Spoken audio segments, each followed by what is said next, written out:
Good afternoon, everyone. My name is Zsajka Csáky. I'm Research Director for Europe and Eurasia at Freedom House, and I will try to speak up. And I am also a fellow here at the Center for Media, Data and Society. So I have the honor of facilitating today's discussion, which will focus on digitalization and technological transformation and what these mean for the public sphere and more broadly for political participation, for solidarity and for collective debate. So in democratic theory, strengthening the public sphere has been seen as a necessity for a healthy and functioning democracy. And it has been seen as an unquestionably good thing. But with digitalization, with the rise of social media platforms, and with the spread of surveillance technologies, we are seeing changes that are impacting the autonomy of those participating in these public discussions. And I don't just mean bots or other agents. What I mean is that the technology impacts and interacts with the autonomy of these agents and of the participants in the public sphere. And so this is a very complex topic. It's a sprawling topic. And it's one where we are seeing new developments basically every week or every day. So I'm really excited that we are exploring it today. And we have 4 distinguished guests with us. Online is Kate Coyer in the United States currently, who is a fellow with the Center for Media, Data and Society and visiting professor in the Department of Public Policy at CEU. Her research focuses primarily on media, technology, and social change, including the impact of digital platforms on politics and on public participation.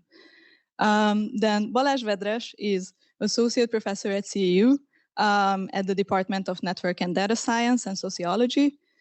His research focuses on understanding historical dynamics and network systems and combining insights from network science and other fields. He has analyzed, for example, historical network evolution in the areas of transnational civic activism. Then we have Brooke, who is an LSE fellow in computational science at the Department of Methodology. With a background in political philosophy, sociology, and methodology, her research examines how technology can intervene in discrimination. Her current projects study intersectional discrimination in online labor markets. And then last but not least, we have Carsten Schneider, who is professor of political science at Central European University. He is also MA program director of the Department of Political Science. And his research and teaching interests focus primarily on the study of political regime change processes in different world regions. So he will also have a very useful perspective to add to us. And a few housekeeping notes before we get started. The panel will consist of 2 rounds of interventions. The first part will be relatively structured, and the second part will be open. So during the first part, our panelists will have an introductory presentation and then reflect on each other's thoughts and some other questions that came up during that part. And then we will open up the floor to you. So I would urge you to think about questions that you have during the presentations and then to pose those questions. So without further ado, let me ask Balazs to kick us off. And let me ask him to talk a little bit about what technological changes mean in terms of restructuring online publics, and what is the new reality that social movements face. Thank you. Thank you so much. Hopefully this works.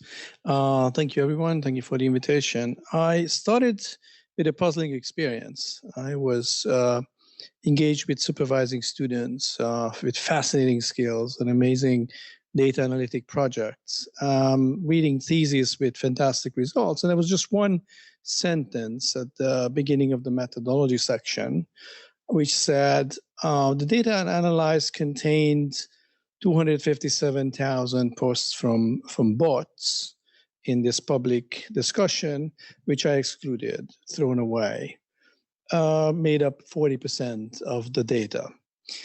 period. And then a discussion of the other data followed. So I asked the student, sorry, but why did you throw away 40% of your data? And the student said, well, I wanted to look at real participants in the public sphere. Okay, well, thank you. But then I started thinking about that. All right, so aren't these real participants? Why are there 40% in a public discussion that are from bots? I know the data is sometimes noisy, but I started to go after this and read a bit, look at recent research on publics of various sorts, and I found an astounding and puzzling and maybe disturbing phenomenon that in publics like the Yellow Vest movement recently in France, the environmental movement, the climate strike movement, more than 50% of interactions are initiated by non-humans, artificial agents. This got me thinking. And I wouldn't want to tease you and say, well, I have results. I just have questions and puzzlement at this point. My other colleagues might have way more in terms of results. But here's my puzzlement. I think the new public sphere that we live in is puzzling and disturbing, at least for two reasons, or in two dimensions, the dimension of voice and the dimension of association. I think when we think of publics, we think of opportunities to giving voice or getting the floor and voicing your concerns. One participant, one voice. But in a public sphere that has 60% of the speech acts coming from artificial agents, I wonder how we can equate voice with participation.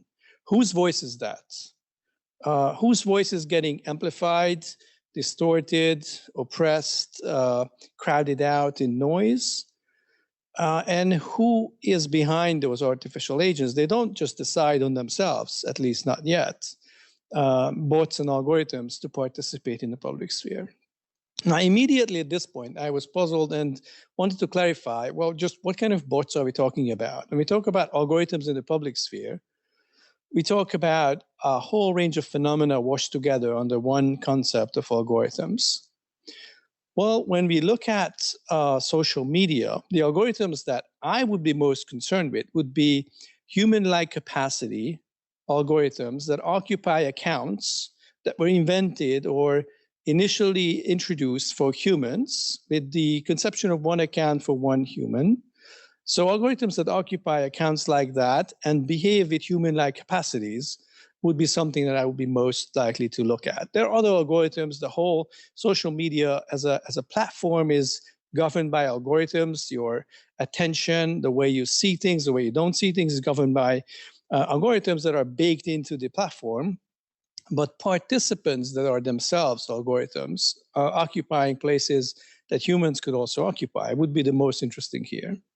So one dimension is voice. And we know that the public sphere is a place where you can silence or gain power, silence your opponents or opposing side actors by choosing the ways in which you speak.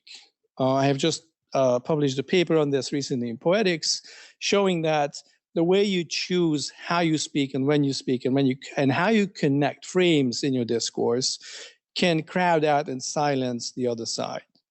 So discourse matters. How do artificial agents engage in this discourse and crowd out others, maybe humans? In the end, there are humans behind these bots as well. About voice, the other disturbing finding, and this is an article recently by Carsten Müller, I think that was the name of the author and the co-author in Germany, who have shown the first quasi-experimental real proof that online hate speech produces offline violence. They had a genius design looking at internet outages and showing that when there's an internet outage, hate speech is not correlated with the amount of violence, actual physical bodily violence against migrants. But when there is not an outage, this correlation is quite strong, which was a convincing piece of evidence for the offline impact of online discussions. So the first dimension is voice. The second dimension is association. I think what we are seeing here is way more profound than the impact of algorithms on our preferences, or our perceptions, on our way of seeing the news feed. I think the profound transformation here would be when artificial agents get into hybrid networks with humans and change the way in which humans interact with humans. There's a lot of research on how humans interact with artificial agents, whether we trust them, whether we change our tone of communicating, whether we ignore them, how artificial systems can be designed better so that they are more usable, elicit more of a user interaction from humans. But I think the profound transformation will come from the transformation of human to human ties when we are thrown together with artificial agents in collaborative networks. I have a colleague at the Oxford Business School who used to say, the future is already here, it's just very unevenly distributed. And I think that's a very important wisdom. The future is already here. We can find cases where people already live with algorithms with human-like capacities and observe what happens to their human-to-human connections. One such case is Wikipedia, and we are looking at Wikipedia editors.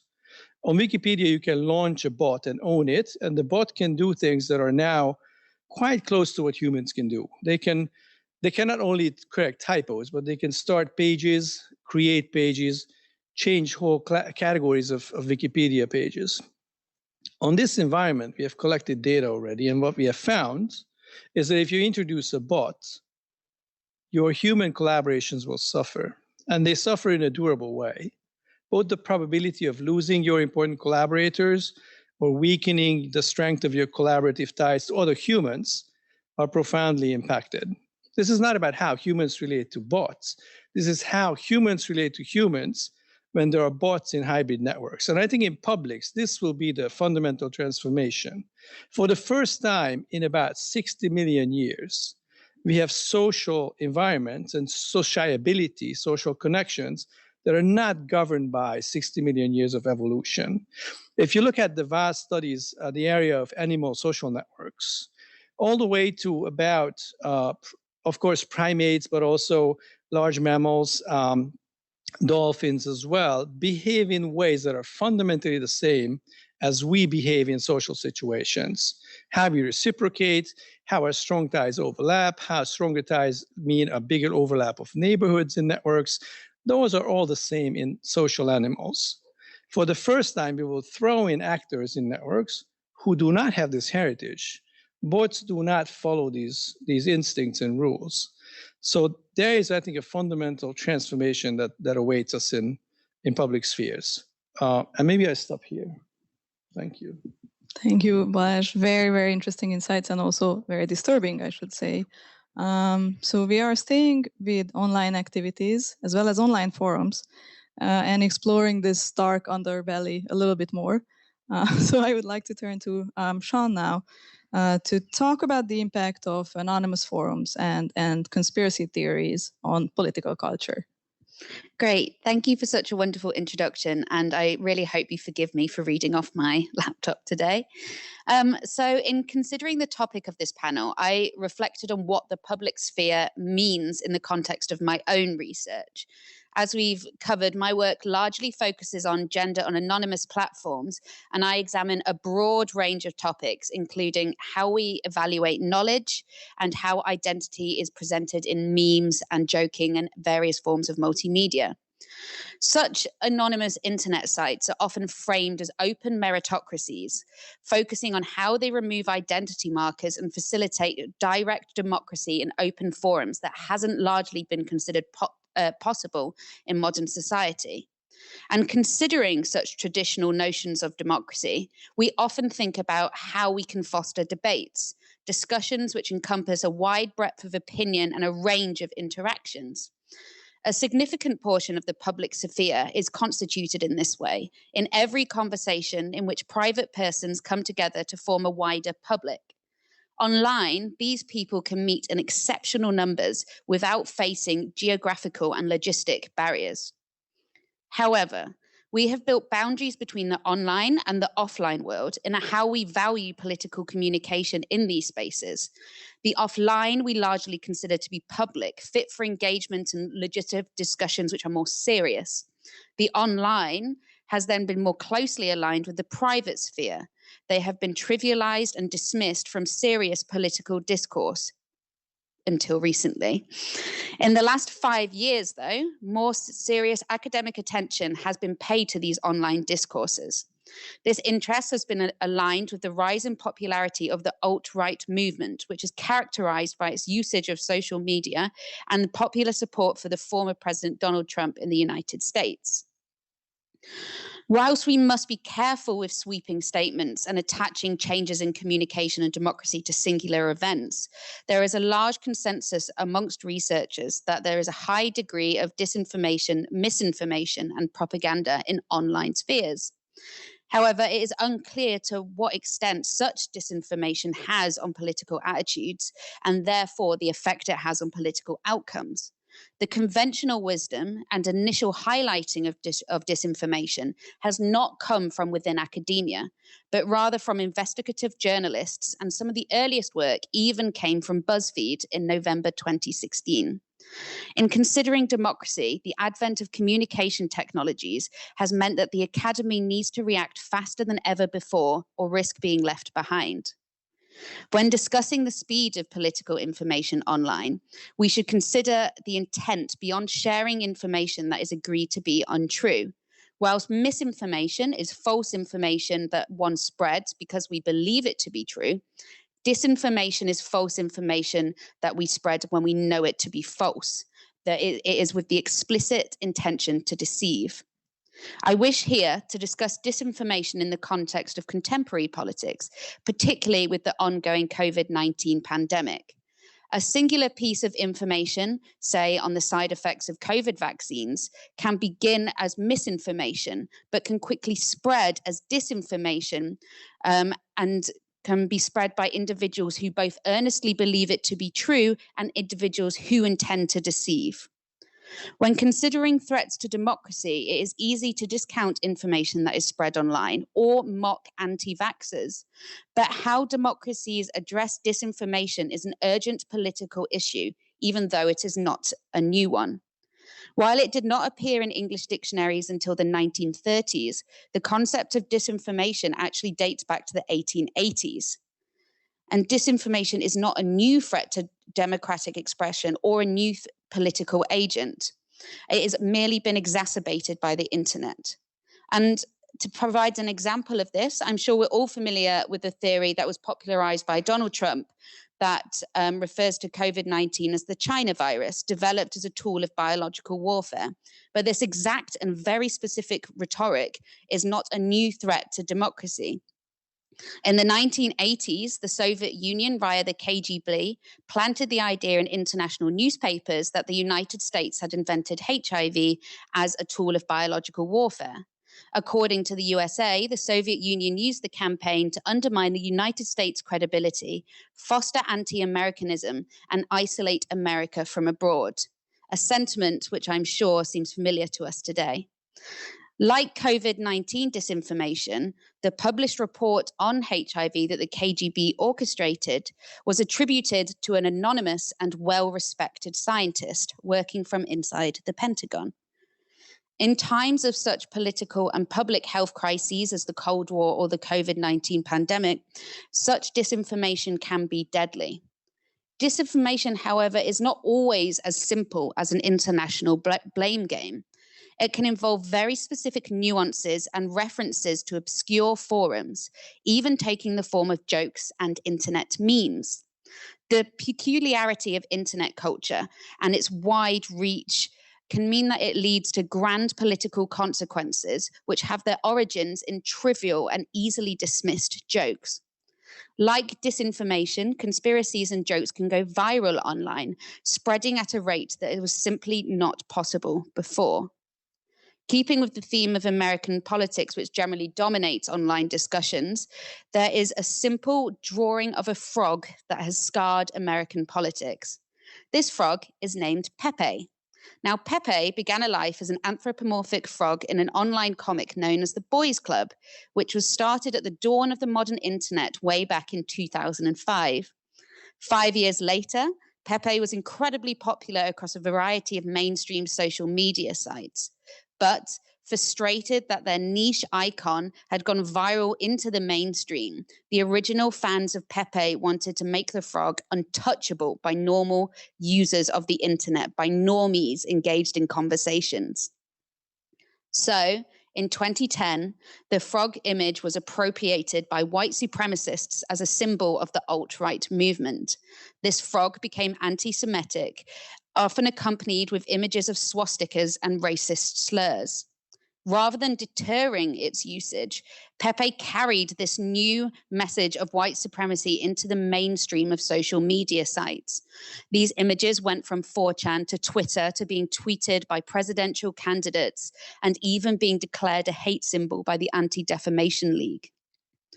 Thus, the spread of Pepe, a simple drawing of a frog, is associated with a resurgence in right-wing politics. Now, I'm not arguing that a drawing of a frog is responsible on its own for a political shift, but that a threat of democracy is sped up by internet technologies, and it's not just in news and expertise and more formal sources that we're used to, but the threat is spread in humor and memes. If you remain unconvinced that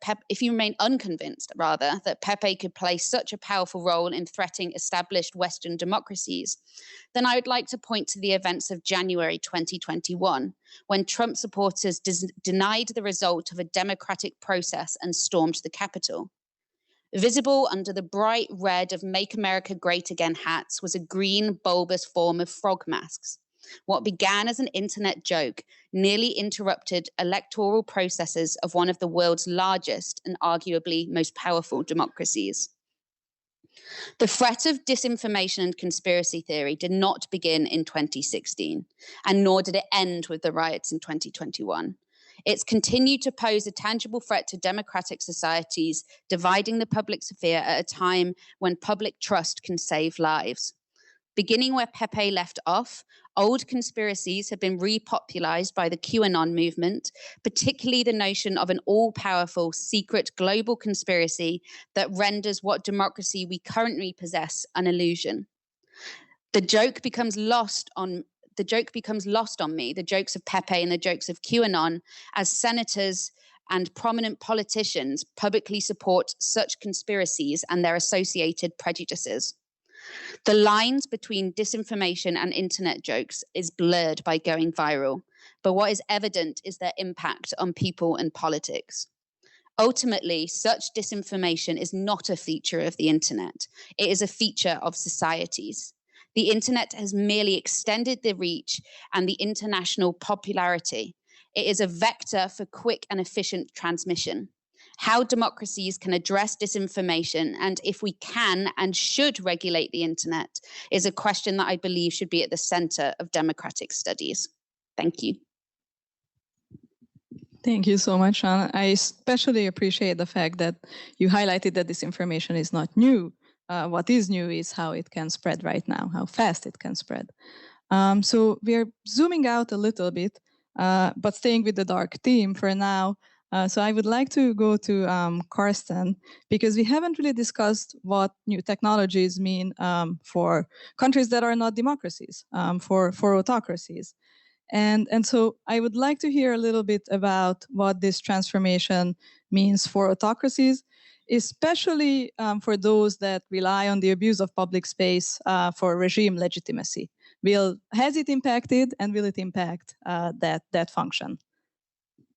Okay, thank you. Yes, I should say that I'm not an expert in political communication or in digitalization. So you do what you then do, you shift the discussion to something you know more about. So I talk about political regimes, and I want to make 2 points. One is that for the stability of autocratic regimes, abusing the public sphere is crucial.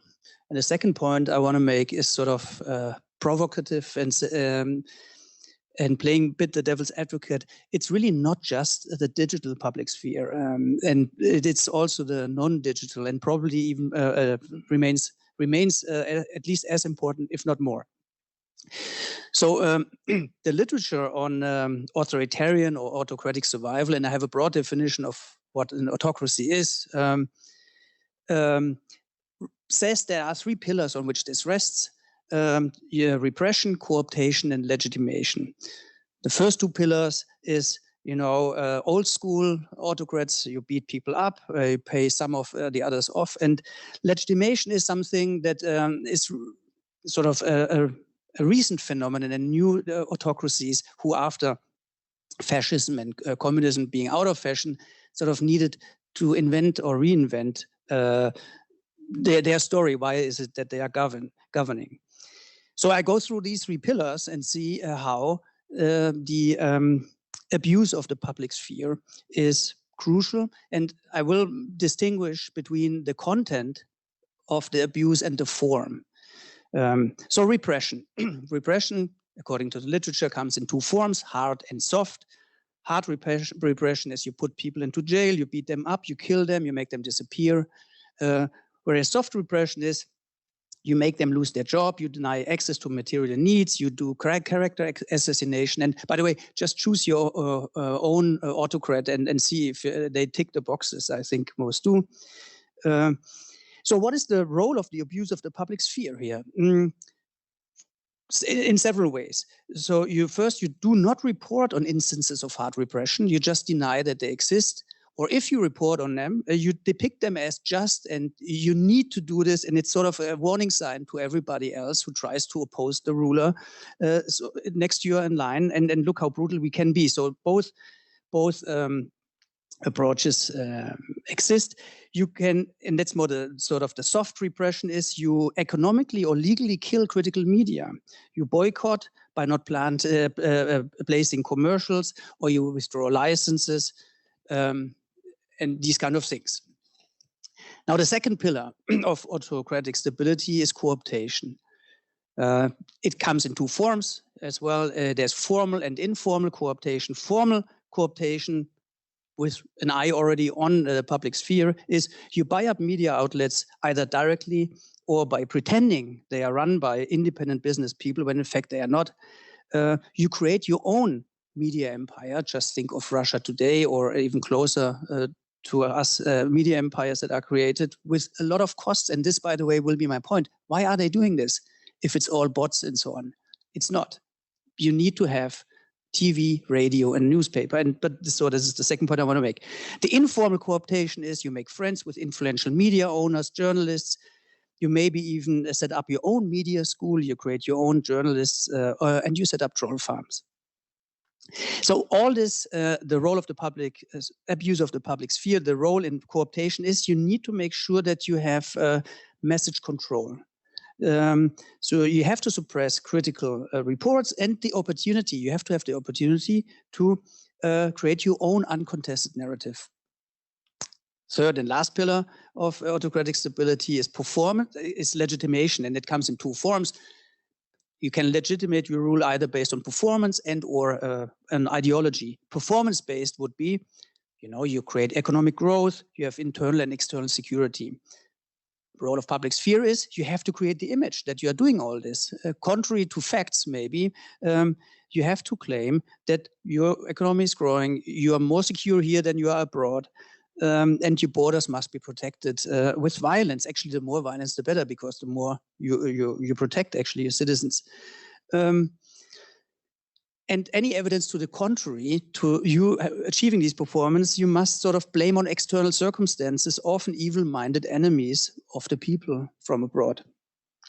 The second one, and where one would think is the public sphere most important, is this ideological legitimation. As I said, you can't really legitimate yourself because you're a communist or a fascist. So it's difficult without any ideological structure behind. So you need to establish a new narrative. And it's often here where you find a lot of innovation among autocrats, modern ones, and where it's crucial that they can control the public sphere. So innovations such as the chosen nation, you're a homogeneous block of people, and you need to depict this homogeneity also through media. And those who don't really look the same or behave the same, they just don't belong and should sort of leave the country. You rewrite history. We have heard this morning already. And you create, of course, external enemies that they are diffusely defined. Usually they are very strong and overwhelmingly evil-spirited, but you nevertheless constantly defeat them miraculously.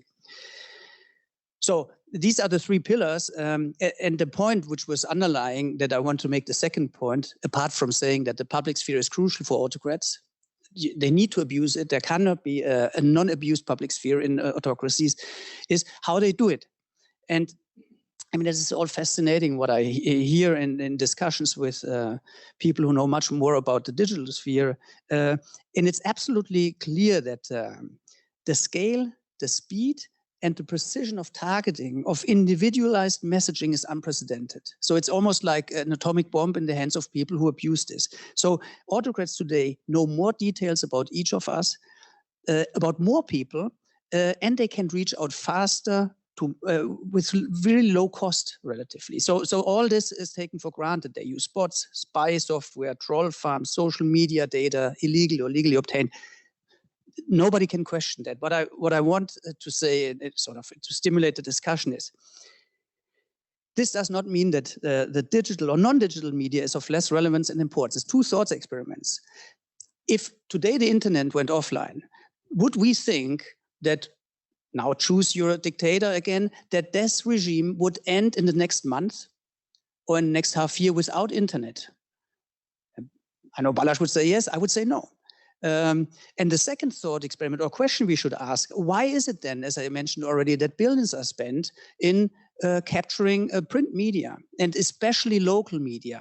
So there is a scholar of autocracies, Timothy Schneider, whom I heard once saying, was it not even at CU, I don't know, who said that, you know, if you don't have local newspapers anymore, you have no firewall against fake news. And there's huge variation across countries, democracies who have and who don't. And that seems to make a lot of sense. So autocrats spend a lot of effort to capturing local media to sort of make them look all the same and be under control. And and maybe the last point before I stop, you might not follow the Austrian news, but those who do have heard that yesterday the public prosecutor raided the chancellor's office, the ministries, because they have a strong suspicion that for years they manipulated not the internet and not even any quality media, but the freely distributed or for very cheap money new newspaper, and they put fake survey data, which looked, I mean, it's a complicated story, but they sort of contributed to Kurz becoming the chancellor. So a lot of effort, criminal action into something that is as remote as you can be from the internet. And that's my point. It's not only the internet. So that's my conclusion. You need to manipulate the public sphere if you want to maintain an autocracy, and you manipulate it also through non-digital ways. Thank you, Carsten. Very important points, and perhaps somewhat provocative. Good for us to keep in mind that traditional media matters in many places still. And so let me then lastly turn to Kate to talk about the role of platforms and the role of privatization of the public sphere. This is another very timely topic, especially with the news of the Facebook outage and the news of the whistleblower scandal just this week. So Kate, the floor is yours.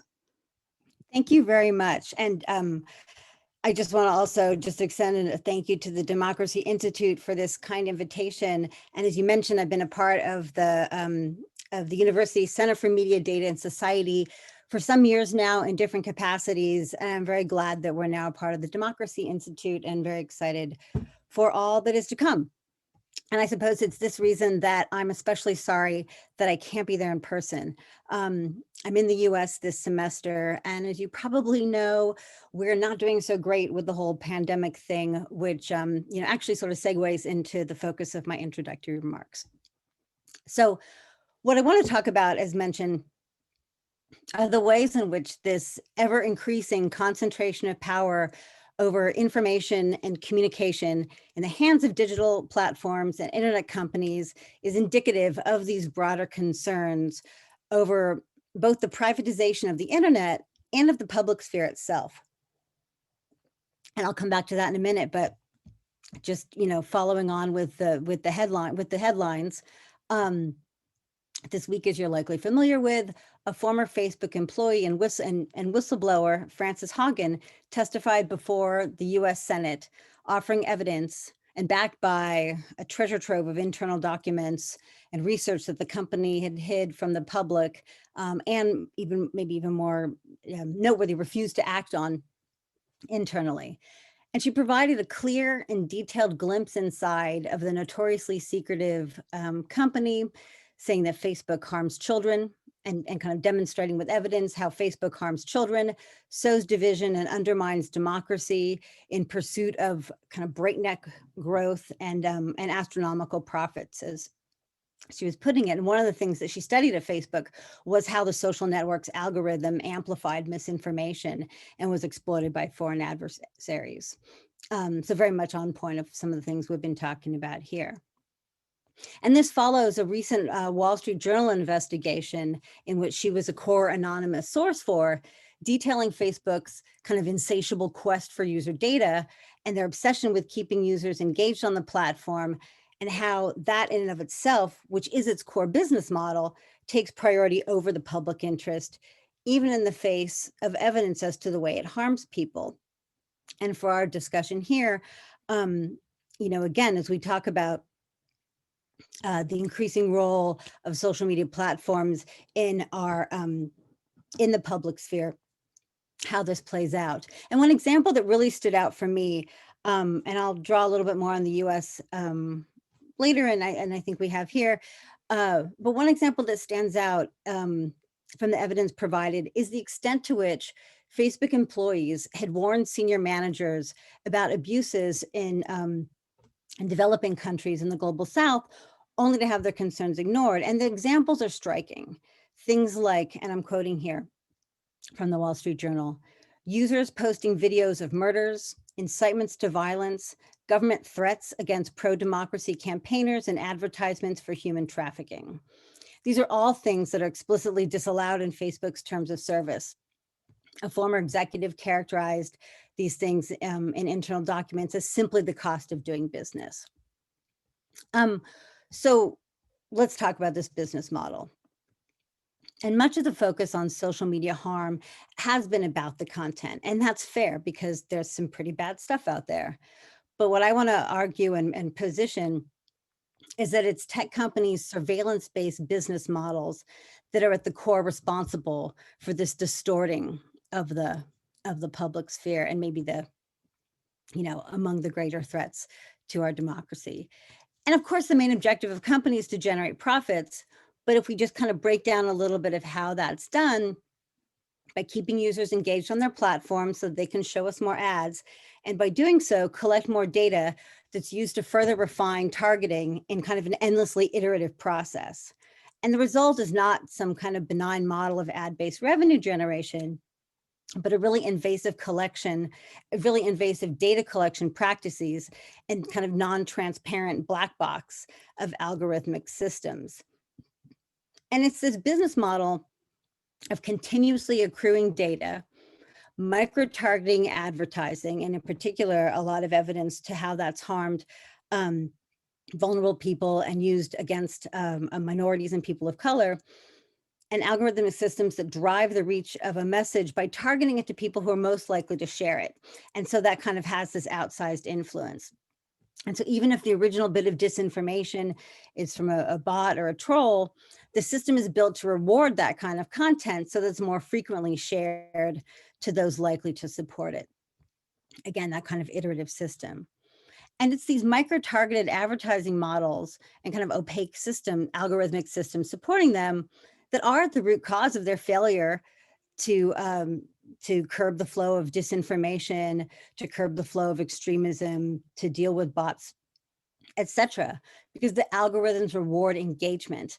And there's a lot of evidence that's shown that the more extreme the content, that also encourages engagement. So the same kind of content that's causing all these harms and are these kind of, threats to the public sphere and democracy are actually what the companies are making their greater profits on. So they have an incentive not to deal with this kind of content. Yeah, so again, this engagement-based formula that helps sensationalize sensational content, such as posts that feature rage and hate and misinformation and things like this go further. But so let's be clear about what we're speaking of, that we're talking about not kind of just data-driven models, but we're talking about surveillance-based business models that have driven the distortion of our information ecosystems. And so if we're talking about this, I want to mention Shoshana Zuboff, who's rightly named this kind of surveillance capitalism. And she argues actually that surveillance capitalism was really kind of invented by Google back in 2001. And in her seminal work on this, she's argued that the reason this business model expanded really largely unchecked for so long, now we're talking about 20 years, and it's proffered, is that it arose in an era of kind of neoliberal consensus around the superiority of self-regulation of the private sector, and this kind of naive idea that regulation is seen as a drag on innovation and free enterprise. And that's something that we're trying to come to grips with now, as I think, thankfully the debate has moved not towards should there be regulation, but what would regulation actually look like?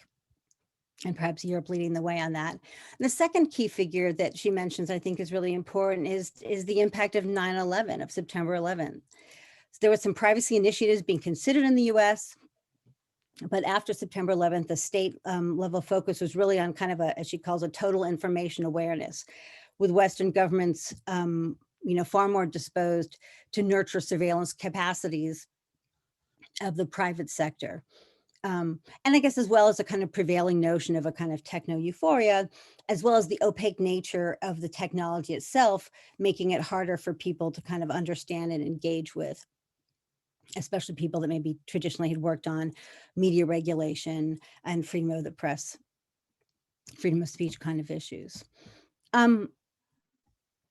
And so we're facing this problem, right, that's stemming not just from the existence of disinformation and extremism of hate speech online, but from the systems that make such spread profitable and make it possible to reach so many people, as has been mentioned. So kind of with that, I just want to wrap up with a couple of brief points. One is, and these are things we can discuss later, one, I think it's telling to think about this frame of digitalization in the context of sovereignty. I mean, a few years ago, Mark Zuckerberg said in a comment, surely he's come to regret, that Facebook is more like a government than a traditional company. And so when we talk about this kind of unprecedented control over how and what we access online without this transparency, we are talking about the ways in which the regulation of speech has been transferred from states to private companies. And to be clear, if Facebook, which I'm using mostly as my example here, but this extends to other social platforms. If Facebook were a country, its population size would be the largest in the world, right? And it would be, as Cynthia Wong from Human Rights Watch puts it, it would be ruled by an opaque, unaccountable, and undemocratic regime. I mean, it would be its own authoritarian regime, if you will. The second point is that I think it's important, maybe just as summarizing, that we need to reframe social media governance conversations over one about regulating these business models. Natalie Marchal and Ellery Biddle have written a lot more on this. And again, while there's been so much focus on content moderation, we need to talk more about the money. Then the third point I wanted to highlight is to just, remind us again of the kind of direct surveillance that happens, because private industry makes it possible. And states are more and more heavily relying on companies to do the work of surveillance for them. And this is kind of indicative of this uneasy tension around platform power Traditionally, this kind of spyware or surveillance capacities would have been developed by intelligence agencies, but now it's increasingly developed by a small but growing number of private companies, many of whom aren't, these aren't the kind of names that would be familiar to most of us. Companies like US-based Palantir, which was co-founded by Peter Thiel of PayPal, happens to be a supporter of Trump, and probably not coincidentally is on the record of saying that he no longer believes that freedom and democracy are compatible. And this is a company that's building coronavirus tracking tools, has a lucrative contract with the UK's national health system, giving that company unprecedented access to confidential patient data. And they're also building, has contracts with law enforcement in the US in particular. And a lot of the systems that they're building and the evidence of that have been discriminatory and again, have resulted in a lot of harms. And then the last brief points I wanted to make, well, yeah, I just wanted to mention that, we talk a lot in political communication about this kind of echo chamber, but I want to remind us of what Eli Pariser, who I'm always pronouncing his name wrong, talks about with filter bubbles. That again, most of what people see online is determined by these algorithms programmed to give us more of what we're already interested in based on the automated data capture of what we've kind of fed into the system through what we do online in the first place. So kind of our own online activities and click behavior and kind of what we do, our search histories, et cetera, our physical location, are determining, have a lot to say about what we receive in our social media feeds. So we're kind of our own unwitting filters. The last thing is this kind of notion of an infodemic. And we've talked a lot about that in the context of misinformation and disinformation regarding COVID. We can talk more about that later. And then the last point I just wanted to flag is that we have to, and I think this got touched on a little bit earlier, that this all needs to be seen in context with kind of analog trends, so-called, of state capture of the media. And this is a lot of research that our center is working on with Marius Dragomir and Eva Bugner. And, the fact that Facebook accounts for a massive amount of news flow, and that all of this is taking place amidst a decline in newspaper circulation and other kind of pressures on independent journalism. So I'll leave it there. Thank you. Thank you, Kate. So there are many, many things on the table. As I said at the beginning, it is a sprawling topic. So let me just highlight a few points that you have said. So Balazs talked about the fact that voice does not necessarily equal participation, and that if you introduce a bot into the debate, human collaboration tends to suffer. Sean talked about the fact that disinformation is not new at all, but that the threat to democracy has really been augmented by the spread of internet technologies. Carsten, on the other hand, highlighted that the abuse of the public sphere is crucial in an autocracy, and traditional media can still play an important role, reminded us of that fact. And then Kate just talked about many things, including the fact that the surveillance-based business model, as many call it, is the reason behind many of the negative developments that we are seeing today.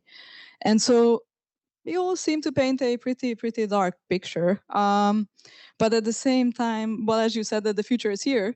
And so I feel like as partly a practitioner, I'm always asked about solutions. And so I would like to press you a little bit to think about what can be done and to think about potential interventions. Now, Kate mentioned regulation, and I don't necessarily want to go into the nitty-gritty of what regulation would mean or breaking up Facebook, because we would sit here until tomorrow morning.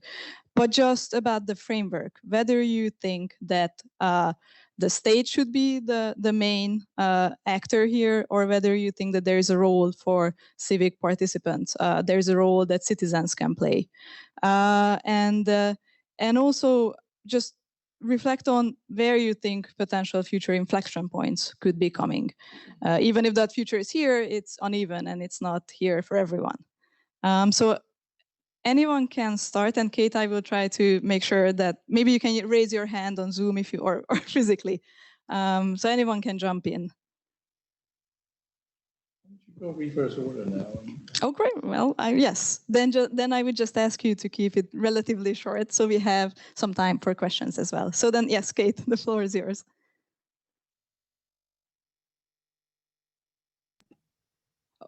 No. I'm. Okay. Yes, you have already put a lot on the table. Yeah. So then, let me let somebody else respond, but otherwise I can come back to that. Great. Then Carsten. Yes. Thank you. Well, I won't say anything revolutionary, I guess, but the problems, the threats to democracy we see now might seem new, but democracy is always under threat. It's always a struggle. So we shouldn't think that now it's so different than it was 50 years ago or 60 years ago. So that is maybe a sign of hope. But more specifically, I would say the first step to do is to expose these things. So this whistleblower with Facebook, this will not remain without consequences. Just to show the negative consequences. And many people, I think, got scared after what happened in January in the United States. So I think there is already a turning point. Now, how do you, what policy measures do you need to take? As I said, local newspapers, you need to look for alternative funding. I think that should come from the public hand, from the state. So liberal democracies need to invest more into this, in counter narratives. And yes, decompose Facebook and Twitter and sort of separate. I don't know how to do this. So there are other experts here, but this cannot go on that can certainly not go on like this, for sure not. Yeah, and I think almost building on that, one of the things that we really have to take advantage of when looking at what these like newspapers and local sources of knowledge can tell us is they're also relevant to this discussion of Facebook as well. Like up till July 2019, Facebook didn't have anyone doing content creation in the entire continent of Africa, right? Like we need to have this sort of like local knowledge in how we consider platforms and the content that we have on them. The other thing in how we can consider democracy in a digital space is I want to question this idea that it has to be, and it can only ever be top down, the roles of corporate boards or of the government, and instead that there is a route out of here that doesn't treat technical corporations as themselves as black box as the algorithm, and rather we need to question this idea of leviathan of technology and instead consider how we can have people and citizens in the development of technology that can then help diversify and build an acknowledgement of these inequalities into the algorithms. Algorithms tend to work on the establishment of norms. They tend to have features like buttons that promotes like social norms in very sort of typical senses. So then if we can have people working at the frontiers of social media sites and building the boring bits of data collection of these algorithms, we might end up with more equity in the design of platforms to start off with. Now, that is something that is not going to have an immediate effect, but it is something that we should be thinking about, not just curbing excessive use of power by platforms, but how we can utilize them as after all, they're here to stay. So let's make sure they're here to stay in a way that is useful and beneficial to society. Yes, maybe Balazs, you can also expand a bit more on the role of individuals and other actors. Oh, fantastic. We talk about how democracy is under threat. But I flip it around. Autocracy is under threat by democracy, right? They are afraid. They're sending their kids to live in Spain and they're taking all the money out and all that. So I think that's the solution. Adding more democracy to autocracies, publics in autocracies, to platforms that are overpowerful is the solution. Civic technologies, somehow making civic startups an attractive proposition to produce affordable and accountable technology for movement startups, for activist groups who are just starting up a discussion and don't want to be silenced and crowded out immediately by these machineries. So yeah, let's have autocracies under threat and platforms under threat by a little bit more democracy. It's good to hear. Can I add one? Yes. Please go ahead.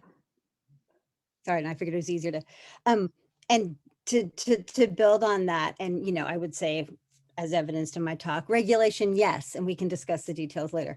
But the other thing, just especially building on what Balazs was just saying, I would also talk about, design justice, like building better tech, and how can we encode, better machine learning, better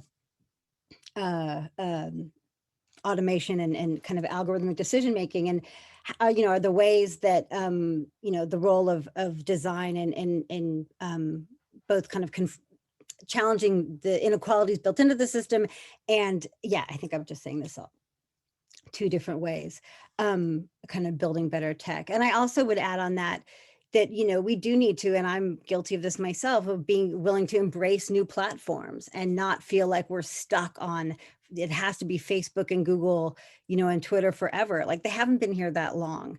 They have a completely outsized influence for the extent that they've been companies, but we have to be willing to do this. And there's a lot of people working on some interesting projects, both on the technical side and also kind of, what is this? Ethan Zuckerman does a lot on what does it mean to kind of break out of this box we're stuck in.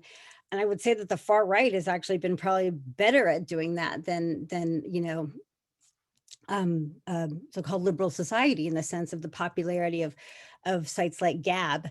And I think that's in part because the far right has been kind of successful at co-opting this notion of free speech, and that's kind of been their mantra for having these unregulated spaces for for hateful speech. That's all.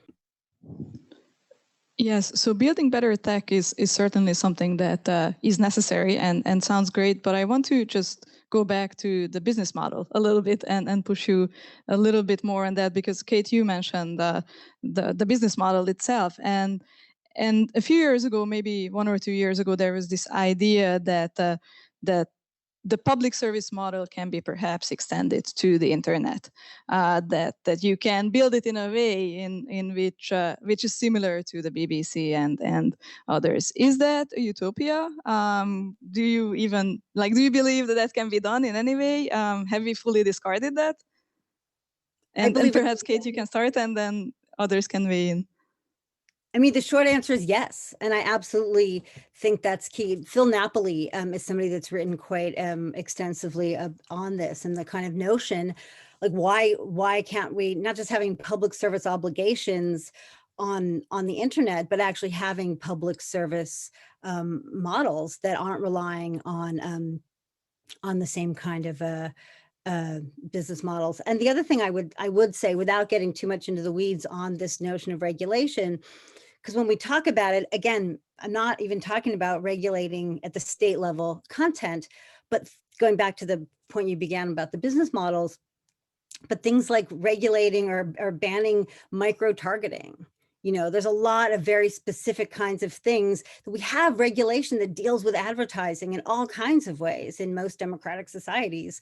Why some of this is about applying offline things in the online space, but some of it is also, again, goes back to the very specific ways that harms are being created. There's pretty clear fixes for that. Require companies to collect less, don't allow them to collect as much data, banning micro-targeting. There's examples of housing discrimination that, in that vein. But yeah, those are the couple of things I'd add. I just would like to relate to a point that Carsten mentioned. I think we should pick it up, whether it makes sense to look at the online or only the online when we see regimes buying offline and print and TV media that's not the internet. So maybe soon some Hungarian oligarchs will be able to buy Facebook because they got that reach. But yes, they are buying these newspapers. But I think we need to distinguish between the production of content, and then platforms or opportunities where civic interaction can happen. I think those two needs to be looked at together. much of the online traffic is people sharing links and saying, have you seen this story in, I don't know, Magyar Nemzet or something like that. And then others say, oh, that's bullshit. So the two needs to coexist together. And I totally see the point of why regimes would be buying these newspapers, but I think they would buy Facebook if they could. Well, they did try to start their own Facebooks. It was just not very successful. And I also want to add that that it also takes time to do real journalism. So it makes sense for these governments to try to capture traditional journalism, because small online outlets are successful, but they are not at scale. That's a different question. So anyone? Yes, Sian. Thank you. I suppose I have a few points on this. The first is that bringing it again back to the newspapers, in the same way that newspapers can have an ideology that they particularly promote, so can different platforms. And I think it's important that we do bring ideology into this debate and not just treat it as politics, as some sort of like homogenous form. For example, we return to Facebook. Well, Facebook has promoted like far-right and alt-right groups and allowed these private groups to proliferate, whilst also banning like Antifa and anti-fascist groups. And so the enforcement is not always equal. And then my second point in the diversity framework is this is not separate to ideas of business and business models, but diversity does actually bring profits to companies. It is shown to make teams more profitable on a collaborative level. It makes them work better together. And so diversity is good for business as well as being good politically. And then returning to Kate's idea of design justice, I think there are very material steps that we can take here. We can encourage different people to be involved in the building of these platforms, but we can also, much like in demographic like development of policy, we can have ordinary people consulted for the development of algorithms. I don't see why that isn't something that can be brought into the private sphere in the same way that this sort of principles of design justice are already apparent in academic research. And maybe the way that academia works with algorithms and is able to translate and explain technology can be something that the business sector then can incorporate, rather than us always learning from that way. We can make it like a bilateral. These are really, really good ideas. And I'm also grateful that you mentioned that depoliticizing the question is not always possible, that we need to acknowledge that there is a political part of this question as well. So I think we will open the floor for questions from the audience, and I will collect one or two at the beginning and then ask our panelists to respond. So yes, last. Thank you. The online-offline issue, I think they are complementary. It is a really interesting question how they are complementary.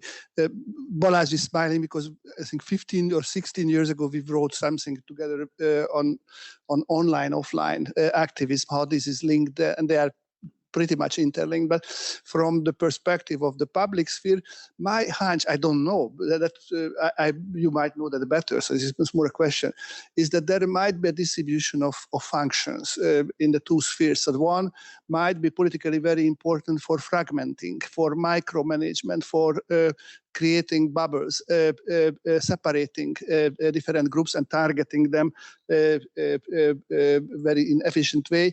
The other, the print, as Sittaro calls that, creating invisible communities that links together these things. So one of the reasons why autocrats spend so much on buying up local regional newspapers is exactly that, to keep the opposition fragmented, democratic opposition fragmented, and prevent the association of these diverse bubbles.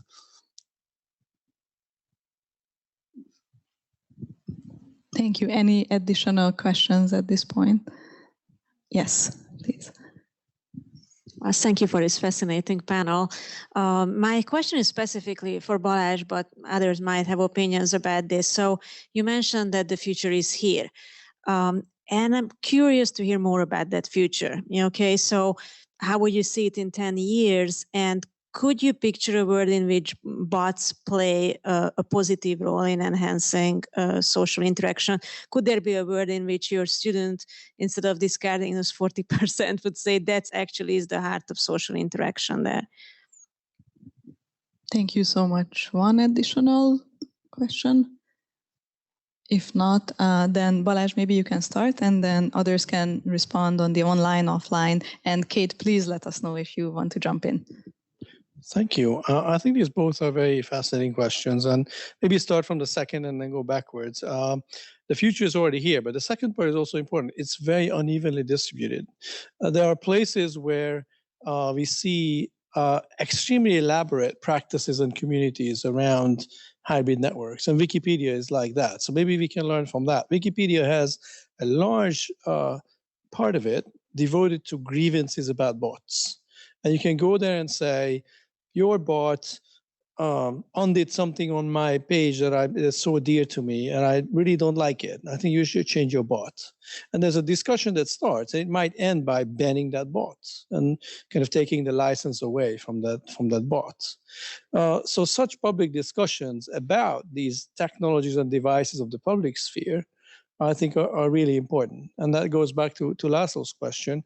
Yes, there are these different kinds of tools, technologies, and I would call a print journal also as a certain technology, a socio-technological assemblage that has its very specific function.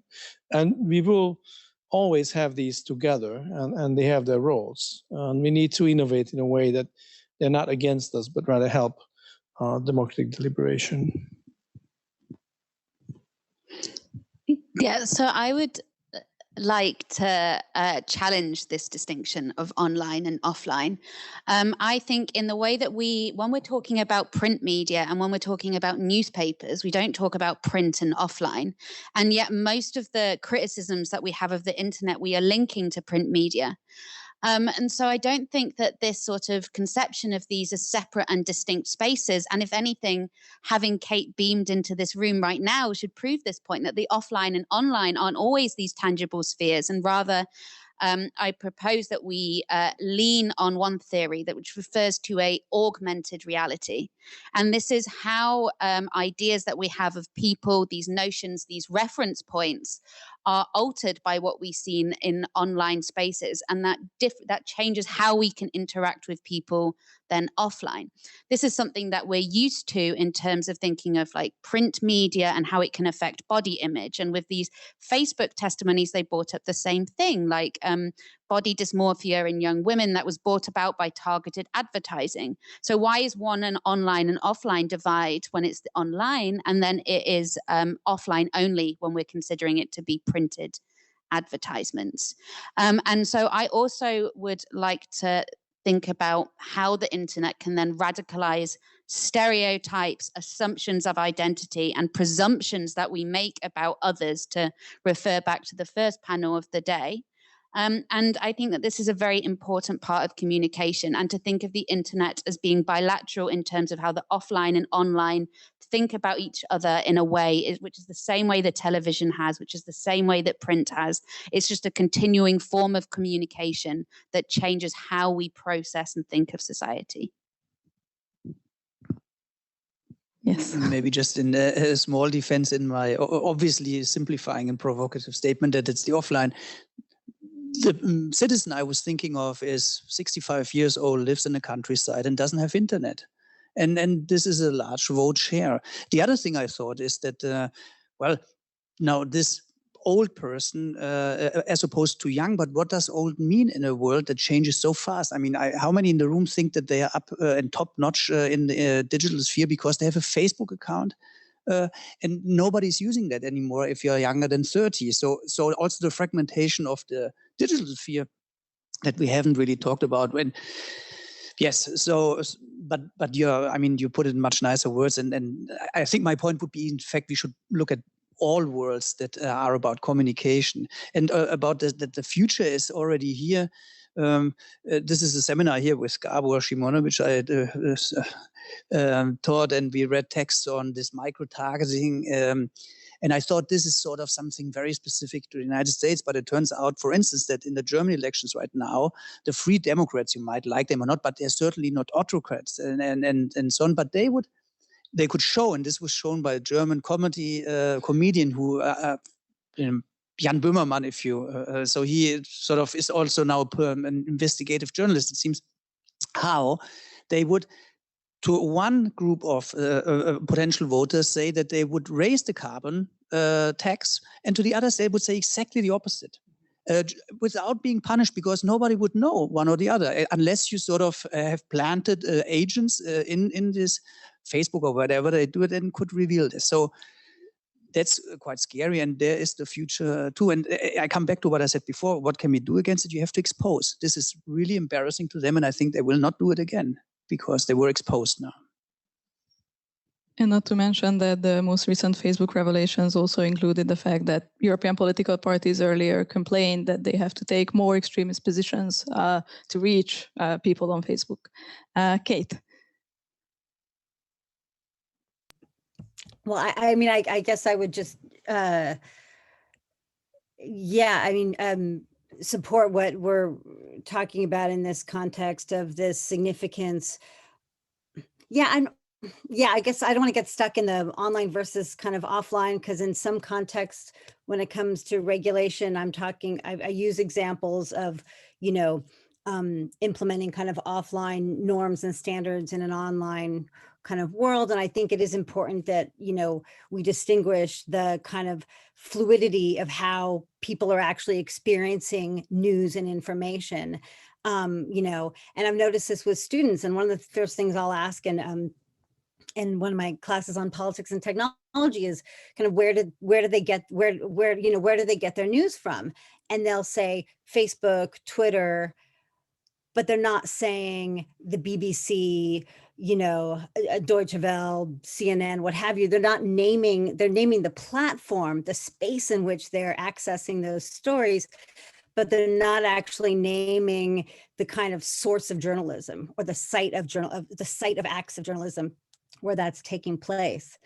So I'm not sure quite where I'm going with that, but just to say that I agree that that's an important kind of piece in this, but I also think that it's really, I think both things can be true. And it's also incredibly important to what Carsten was saying about, looking at these forms of state capture of media systems and of media, radio, television, print, and of kind of the regulatory bodies that oversee this. And I think about something like Rebecca McKinnon talks about, kind of networked authoritarianism. And she uses it to talk about kind of how the private sector is, turned into this kind of opaque and invasive extension of kind of state power. And I think we do see, I'm talking a lot, my focus here has been to talk about the business model and there's these concerns about surveillance capitalism, but we can't talk about that without looking at the role of the state, because it's no accident that, the issues that Facebook and Twitter have taken regarding extremism, they were very active when pushed by US and European heads of states to tackle extremism from the Islamic State and from ISIS, that they were taking down massive amounts of content. And I used to do a lot of research on this. And at the same time, we were constantly arguing, okay, whatever we might think about the complexities of content regulation, if you're going to start applying these takedown measures, you've got to do it evenly across the kinds of extremism. And at the time when far right and nationalistic extremism was on the rise, that content was not being addressed at all, because it wasn't politically, they didn't have the political pressure and there wasn't a political imperative to it. And by the way, they were making money off of it, so why bother? So I think that role of the state kind of cuts across all of what we're talking about. Yes, thank you, Kate. We have about 10 more minutes. So any additional questions from the audience? If not, I have 2 more, one easy and one difficult. But I would like you first to speak up. All right, so then let me go with my difficult question first, which is that that we know that these technological changes have led to a lot of political polarization, or have contributed to political polarization and political fragmentation. But at the same time, we also know that for now, the nation state is here to stay.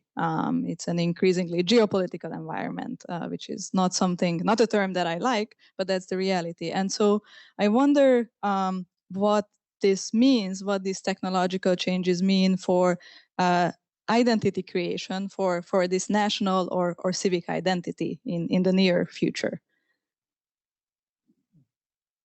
Perhaps, Balazs, perhaps you want to start.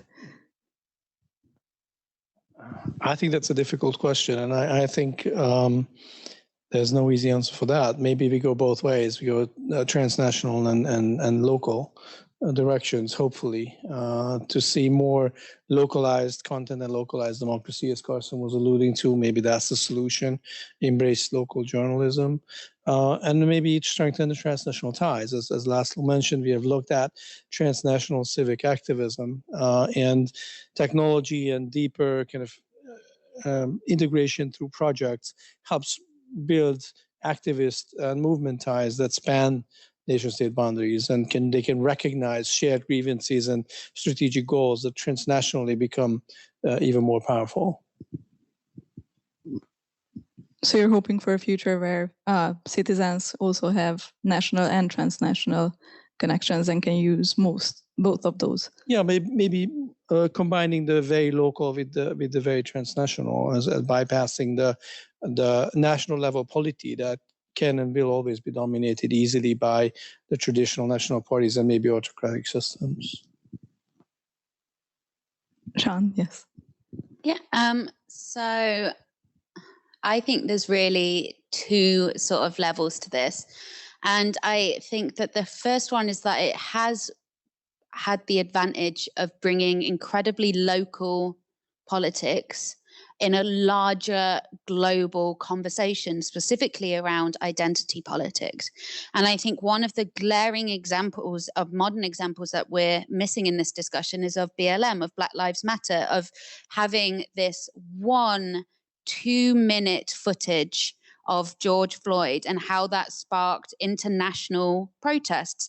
In my 4 years at Oxford, it was the only time I saw any political protest happen, and it happened during the pandemic.